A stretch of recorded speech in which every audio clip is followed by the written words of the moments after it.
Great. So I actually want to dive into the conversation of, immigrant rights, immigration, migration, refugee. All of these words are in the media every day, whether it's Donald Trump being the idiot son of an asshole. Can I say that out loud? And spewing hate, but also the sort of constant shifting ways in which people are, one day they're victims and we should feel terrible because they're unaccompanied minors, and the next day we're adding more armies to the borders. One day we feel terrible for the Syrian refugees, and then the next day we want to build more walls. So I want to dive into the question from the organizing that you all are doing. What do you feel are sort of the underlying root causes of migration, both economic, environmental, ecological, and particularly that aren't getting talked about? Why is it that we have this conversation that's just all over the place? And I think part of it is that we're not talking about underlying causes. So I want to give each of you an opportunity to share what your reflections on that. And anyone can go first. Or I'll pick you. You can go first. Do I have to say that? No, you have to write. For me, I'm coming from the perspective, is particularly at this moment, about the condition of Arabs, Arab migration, Arab refugees from all over the Arab world, and it's particularly what comes up, and this was where this conversation started when you guys reached out to AROC, was the case of the Syrian refugees, right? And I think that's a good place to start in terms of understanding or maybe unpacking some of these questions, like what is the root cause? Many people have expressed outrage about the Syrian refugee crisis. Many people have opened their doors, and people all around the world are expressing solidarity, unlike governments and world powers, right? But I think what we get frustrated at sometimes is wondering, where were those people when Syria was being devastated before it got this bad? And why aren't the questions being asked in terms of why is Syria devastated? Because the Syrian people don't necessarily just want to be brought into the United States to make a new home. In fact, for anyone who's Arab or anyone who is familiar with Syria, I would say Syria was one of the most stable countries in the Arab region, one of the most flourishing countries in the Arab region, with some of the deepest ties to culture and history and art than any other Arab country, very reminiscent of Iraq and in Egypt. And let's not get into Iraq right now. But and at the time when Syria was being impacted by U.S. policies, but also by its own dictatorship, which was being propped up by different Western powers, at a time when extremism was being fueled by the United States. Let's not forget ISIS and Al-Qaeda were actually funded and trained and armed and weaponed by the United States and the State of Israel. These are things that no one wanted to tackle or actually talk about. And people didn't want to actually address the fact that there was a real thriving movement in Syria struggling against all these factors. They weren't just struggling against a dictator, they were struggling against U.S. imperialism. They didn't want Western intervention. What people are really fighting for is their dignity and their self-determination. They want to be able to live free of all these types of repressive forces. And that's what we saw in Syria, and that's what's not getting talked about anymore. What we don't hear anymore is the fact that people want to return to a healthy Syria. They're not begging to be entering these borders so they can come live here and set up new roots. They're begging to be able to breathe and to live. And they have the right and the choice to return back to a healthy, thriving Syria. Just like Palestinians have the right to return back to Palestine, even under occupation. But what we really need to ask the question is, do we have a right to live without occupation? Why aren't we fighting against the root causes of occupation, of the economic devastation of the entire Arab world and everywhere that we're looking at? Now I can just really quickly to take a step back and talk about the migration within the Arab region. Another thing that's left out of the equation when we talk about Syria are the Palestinian refugee camps in Syria.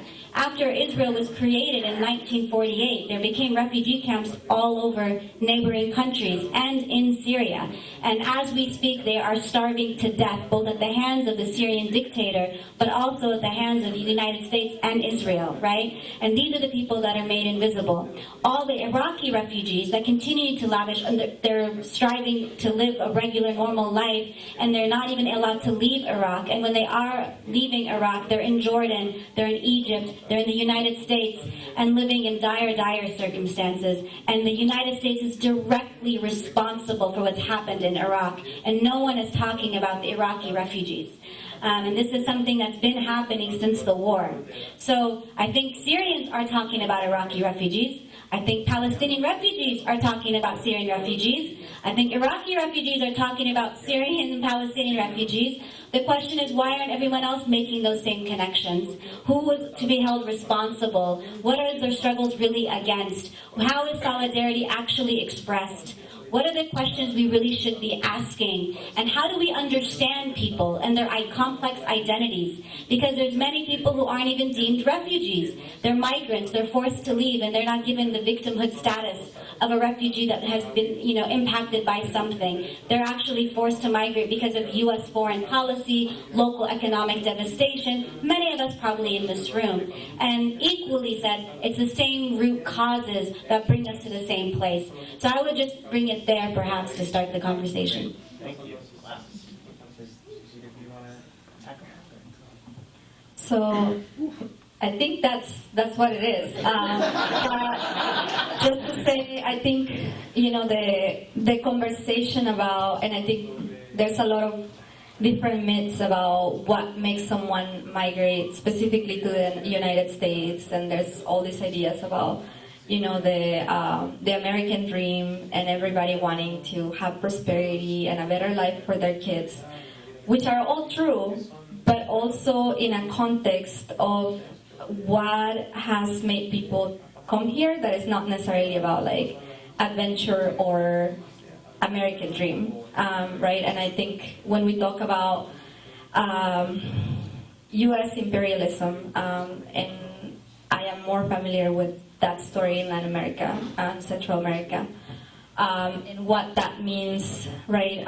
As Ellen was talking earlier about the need for war to be there to then have economic intervention and the other way around. So it's a relationship, right, of like both colonialism and then U.S. imposed economic systems, and so neoliberalism, right? And for us to be able to have things like peasants in Mexico not have communal land because of NAFTA and CAFTA, right? Or not be able to have things that allow them to continue living through subsistence farming are in total relationship, right, with then their ability to remain in their homelands or even in their communities, right? For I know that's the case for the Zapotecs, and there's a recent wave of migration of folks from Oaxaca that are now in Washington State or in Santa Maria in California, and so that was a second wave after CAFTA, which people are not as familiar with the Central American free trade agreement. And then if we talk about Central America, right, and all the children that are coming and youth that are coming undocumented and unaccompanied to the U.S., a similar story that relates to both economic intervention but also political intervention. That Central America was, people went through a huge period of transformation where they wanted socialism, where they were building their own societies, and the U.S. chose, to intervene to aid the Contras in Nicaragua, for example, to aid the people that were against the revolutions in Central America, and actually make something that was already a conflict between the elite and the people a huge thing, where violence and massacre and people literally needing to flee happened. And so in the 80s we had a wave of refugees, right? That a lot of them ended up in the Bay Area, a lot of them in the Mission in San Francisco. And so the second wave of, when people are thinking about, people are fleeing violence, but we're not talking about the conditions that set that violence up, having to do with the U.S. and the war on drugs, right, as we experience it in the United States against black people and against Latinos to a lesser degree. We see it in Central America, in Mexico, as the U.S. continues to aid, right, the war on drugs, which means arming states and counter-guerrillas, which means a lot of things, right, that only increase the crisis of violence that they started many years ago.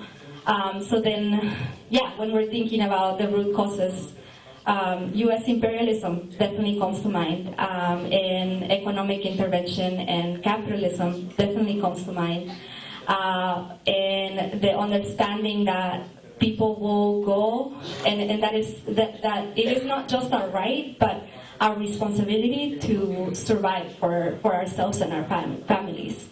If you have a fire in the woods, the animals that are in the woods are going to run the other direction, and they know that it's their responsibility to do it. When you are experiencing that catastrophe as a human being, it's also your responsibility to run for cover and to be safe and to have the ability to survive. And that doesn't mean that it doesn't hurt to live, and it doesn't mean that people are not seeing themselves as connected to that home that they have to flee. And thinking about the root causes for black folks, black immigrants who are from Africa, Latin America, the Caribbean, I wanted to talk about Africa right now specifically because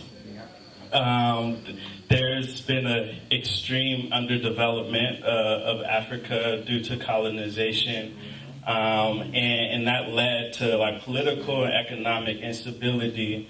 And so what we see now for the case of African people, there's a growing amount of black immigrants actually coming to the U.S. And the stories of these folks are really powerful because the journey is so long and so far. And some folks actually, for example, we supported the case of Kitzia, who's a Ghanaian asylum seeker. He actually came from Ghana to South America and took a journey all the way up through the U.S.-Mexico border. And when talking with him, it's just like it's the conditions that made him leave, the conditions that made him take on that journey was just intense. And so what he really wanted to do was be able to come here and send money back home because, back in Ghana, his family was struggling to survive. And so also we hear a lot about like the Mediterranean Sea crisis, a lot of folks fleeing Africa and the Middle East to go to Europe, actually. And a lot of the time, what Baji has really been doing is lifting the fact that black folks have been involved in that migration, but the media doesn't really tell it, right? And so it's really important for us to really lift up the fact that black folks are migrating and the situations are dire. And so I also wanted to talk about neocolonialism because when we think about, it was fairly recent that a lot of African nations actually got one independence. But post-independence, there was really a lot of struggle to create stability because of the economic system which the colonizer ran and governed. And so, like, these economic arrangements made it hard for folks to actually, post-independence, create livelihood in their home countries. So that instability is still fairly recent. Like, that was like the 1940s through 1960s, a lot of the colonial struggles. And so a lot of the economies are still trying to make way, but it's in like this global capitalist system. And so when we talk about root causes, it's important for us to actually name that the global economic system, which is really neoliberal, has created conditions where folks cannot make a livelihood where they're at. So, like folks were mentioning earlier, a lot of people are going to where the capital is. And so we see a lot of folks going to Europe, a lot of folks coming to the U.S. as well.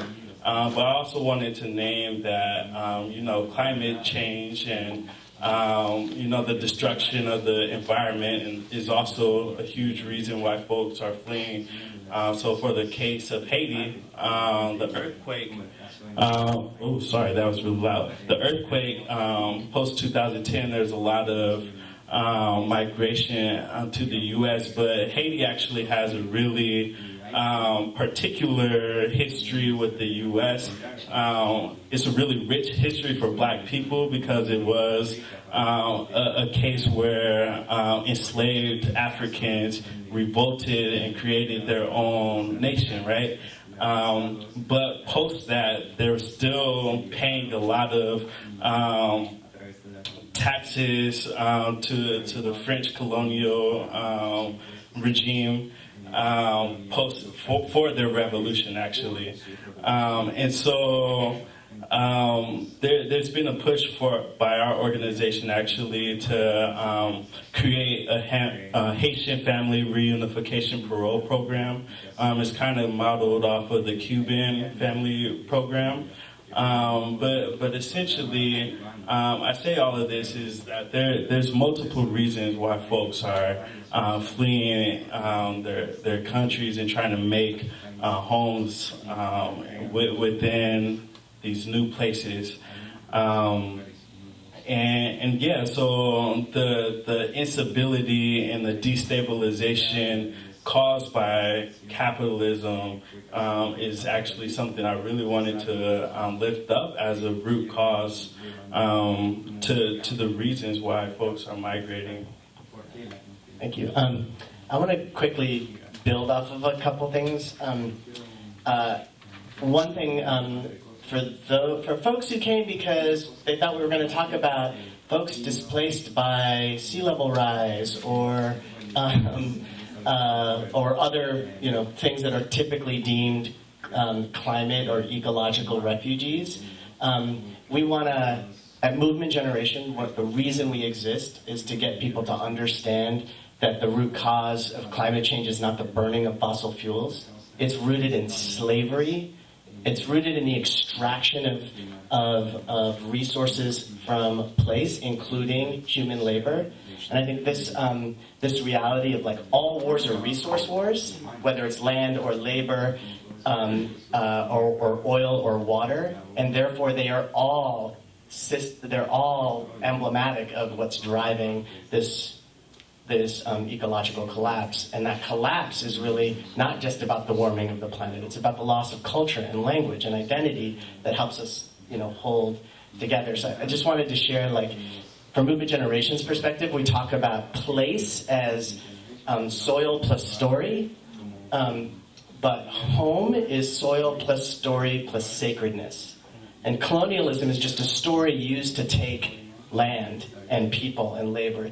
You can make place, but the colonial mind will never be at home because it lacks that sacred relationship that you can only get through prolonged relationship. And I think for us, that's the root of the crisis that we're in, and if you look for that, then your understanding of how we intervene changes. Which gets me to the last question I wanted to throw out to you, which is really focused on this this challenge that we have, which is from an ecological perspective, and we all talked about this earlier. The first principle of migration justice is the right to be able to make home in place, to have that prolonged relationship, to have intact culture, and to be free from any unnecessary conditions of duress that would force you to move. And the second principle is under duress, we have the right to move. People have the right to move. So, if there's a volcano and it goes off and it's nobody's fault, everybody has the right to move, and there's justice in that. That's a right. But preceding that right is that nobody fracks under your mountain to cause a volcano, or whatever the case may be. But we as a movement haven't bridged that gap very well. I feel like we tend to focus on the second half because it's acute, as opposed to the first half. And in the work that you're doing, how do you think, so what are some of the strategies or ways that the movement is trying to bridge that gap between the first principle and the second principle? For our organization, we really prioritize connecting and building the power of the African diaspora. And we see that as a tactic to bridging that divide, the divide of the things that make it where we can't stay, and the things that cause us to move. If we actually stay connected with the diaspora, many of folks who have stayed in the homeland, and also right here in the U.S., there's a rich African diaspora that we can really tap into. But it's really needed in order for us to practice organizing in a way that really gets at the root causes. So we do a community building event called Diaspora Dialogues, and we kind of talk about the reasons why our folks came here. We talk about the division within the larger African diaspora, and we really talk about what are the ways that we can come together in our power. And that has been really effective in really trying to build like global Black solidarity in this moment. So I think it's really important for us to actually stay really connected and rooted within our diasporas, because that's a source of power for us. I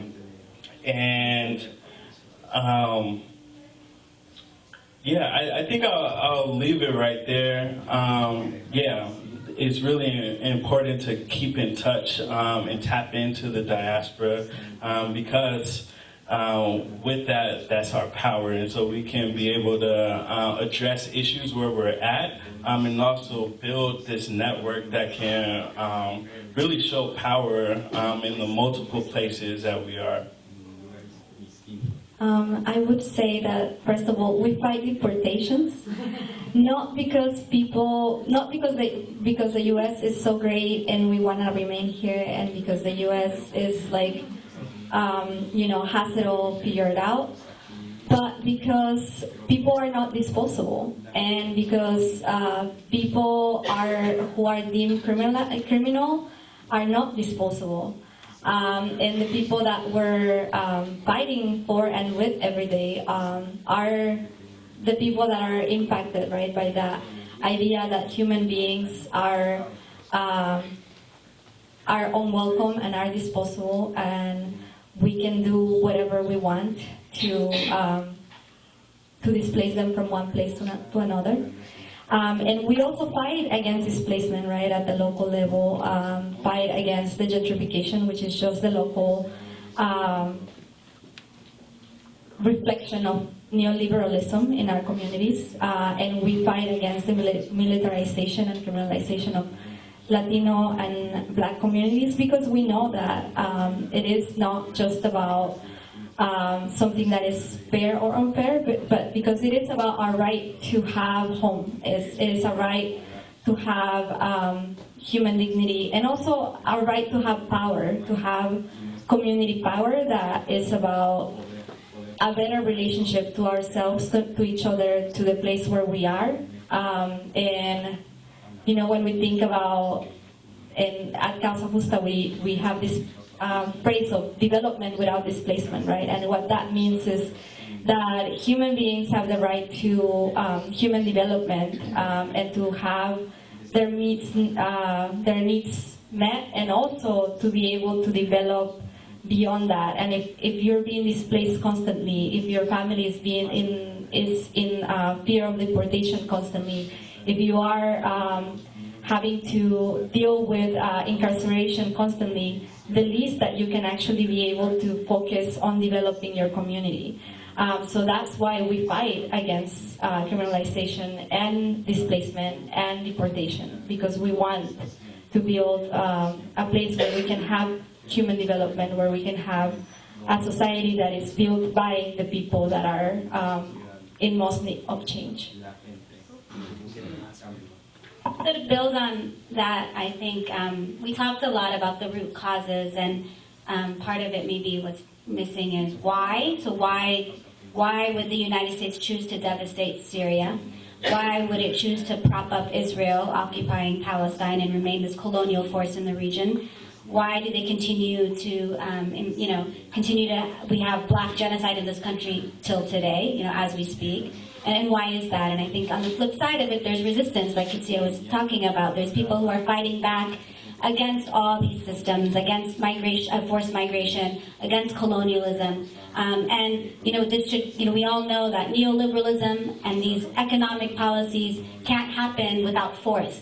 There's resistance, and in order to enforce it, there's violence, right? So there's state violence that enforces all of these policies and practices, and that's why we see imperialism as violent as it is. That's why we see Israel as violent as it is. That's why we see the United States and police in this country as violent as they are.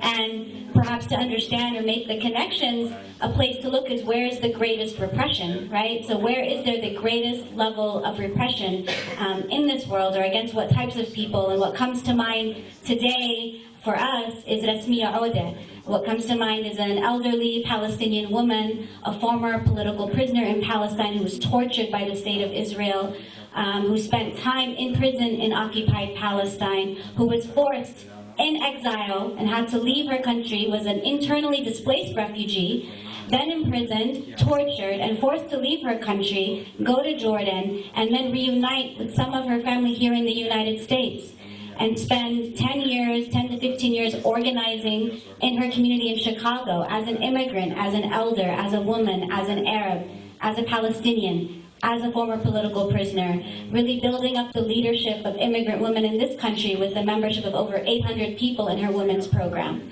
And as we speak today, Rasmi is facing federal charges for supposedly not disclosing on her immigration paperwork, and she's been naturalized now for 10 years in this country, for not disclosing that she was imprisoned by Israel. Never mind the fact that she is the first and most well-known Arab woman political prisoner to testify at the United Nations publicly about Israel's use of torture. It's no secret that Smia is a political prisoner, and she's never hidden that fact. And today, she has been convicted and is supposed to spend 18 months in prison and then face deportation. Again, we're talking about a refugee, an immigrant, an elder, a woman. She has nowhere to return to. She came to this country to build community, and she found home in Chicago with her community. And then she was convicted, and we're fighting her appeal as we speak, and we expect a decision anytime in the next couple weeks. But the question is, where would Rasmiya go to? And what the United States is telling her, and what the world is telling her, and what they're telling all of us, is the only place we belong is in prison or in cages. That's the only place that Esmia can go to. She can be in a prison in Israel, or she can be a prison in this country. And so to maybe complicate the question a little more, right, or what are the connections between landlessness of some populations of people? What's the connection between the refugee crisis and the ways in which capitalism has devastated economies? And what's the connection between repression and resistance, right? So all of these things I think are connected, and what came to mind for me is Esmia Ode, a case of somebody who's made a home, whether or not she calls this land her own or not, she's made a home, and she's being told she doesn't belong here or anywhere. So that really, for me, epitomizes the connections between these struggles. Can you please give a round of applause for our amazing